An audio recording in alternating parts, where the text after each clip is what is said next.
चुनाव 2024 से पहले सामान्य नागरिक संहिता यानी यूनिफॉर्म सिविल कोड चर्चा का विषय बना हुआ है और इस बीच सभी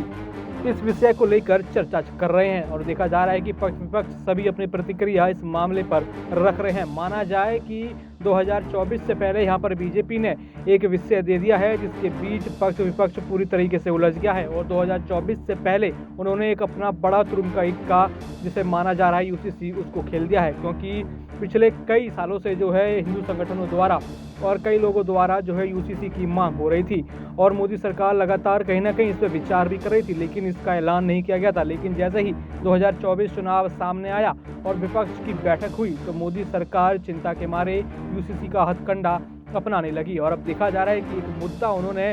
विपक्ष को पकड़ा दिया है कि जिसके ऊपर जो है तूल बने और कहीं ना कहीं यहाँ पर मोदी सरकार का वोट बैंक बने, क्योंकि यहाँ पे देखा जाता है कि जब भी चुनाव पास आते हैं तो मोदी सरकार कुछ ना कुछ ऐसा एजेंडा लोगों को पकड़ा दी है जिसके ऊपर दो पक्ष आपस में बट जाते हैं। और साफ तरीके से कहा जाए तो ये ऐसा माना जा रहा है कि फिर दोबारा एक हिंदू मुस्लिम के बीच खाई खड़ी करने के लिए यूसीसी का इस्तेमाल किया गया है ठीक चुनाव से पहले। और ठीक चुनाव से पहले इस यूसीसी का इस्तेमाल कर मोदी सरकार अपना वोट बैंक बनाना चाहती है और ऐसी ही प्रतिक्रिया जो है कांग्रेस और कई विपक्षी पार्टियों द्वारा मिल रही है और सभी ने इस यूसीसी को लेकर जो है चर्चा की, क्योंकि मोदी सरकार चाहती थी कि सभी इस यूसीसी को यूनिफॉर्म सिविल कोड को लेकर चर्चा करें और ये चर्चा का देश में विषय बने।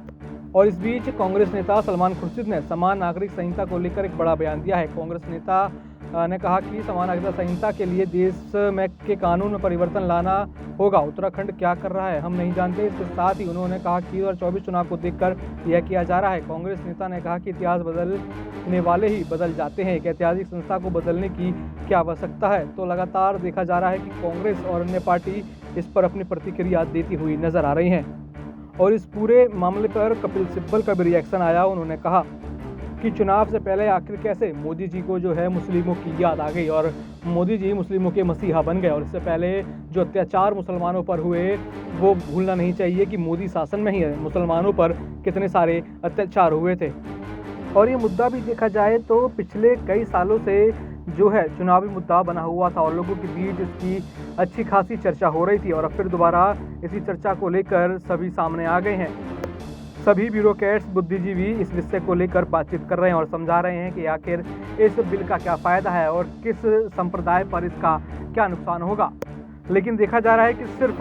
सत्ता की तरफ से भी बयानबाजी हो रही है, इस बिल को अच्छे से समझाया नहीं जा रहा। इस बिल को अभी तक जो है बीजेपी अच्छे से समझा नहीं पाई है, सिर्फ जो है प्रतिक्रिया अपनी इस पर देती हुई नजर आ रही है। और ऐसा कई बार देखा गया है कि जब बीजेपी अपना मैसेज कन्वे अच्छे से नहीं कर पाई है तो देश में हालात खराब हुए हैं। चाहे वो किसानों के लिए लाए हुए कानून हो उसको बीजेपी अच्छे से समझा नहीं पाई तो किसानों ने प्रदर्शन किया। कर्नाटक में अपने घोषणा पत्र को अच्छे से बीजेपी नहीं समझा पाई तो उनको वहाँ पे हार झेलनी पड़ी और अब यूसीसी को भी लेकर ऐसा ही किया जा रहा है, जिस पर प्रधानमंत्री मोदी अपना बयान तो दे देते हैं लेकिन समझाते नहीं है कि आखिर यूसीसी की क्या हानियां क्या लाभ होगी और किस तरीके से यूसीसी काम करेगा। और यही कंफ्यूजन जो है लोगों के बीच चर्चा का विषय बन रही है और दो पक्ष देखा जा रहा है फिर से चुनाव से पहले आमने सामने आ चुके हैं।